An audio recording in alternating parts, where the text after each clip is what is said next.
Hello, ito na naman po ulit ako. Papakainin ko na naman po si Dico, Bia, para araw-araw umalit habang gabing pakain para lumakas. Mamaya dadating yung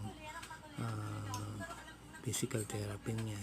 Kaya para malakas, pinapakain ng sinampalukang manok ang ulam ngayon. Kaya tsaka siyempre yung gamot niya, araw-araw naman yun eh. Kasi natain na siya kahapon, naligo na siya kanina, kaya ready na siyang mag-therapy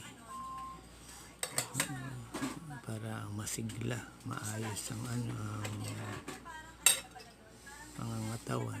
Kailangan ng nutrition, sinampalukang manok at orange juice. Ay, hindi ko pa pala napakain ng apple green siya ngayon. Kahapon yung strawberry. Kailangan may fruits, may vegetable. Ito naman sinampalukang manok, may pechay naman yun. Bacho yata yung pechay sa English. Ewan ba? Parang ganun. Tsaka yan, gustong-gusto niya yung sinigang. Buti nga pa, gusto niya yung sinampalukang manok eh. Pa salit-salit, minsan yung fast food, minsan yung lutong bahay, minsan yung dilata, o order ng pagkain ng pizza o taco o burger, kung ano mga grinder, kung ano maisip. Mahirap din kasi mag-iisip ng pang araw-araw at pang mayat-mayang kakainin. Nakakasakit din ng ulo.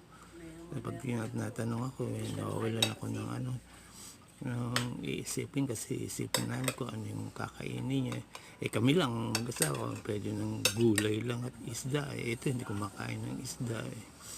Kahit na anong seafoods, hindi siya mahilig. Kaya kailangan, pinipilit namin makuha yung ibang sustansya sa gulay. Kailangan balanced diet, may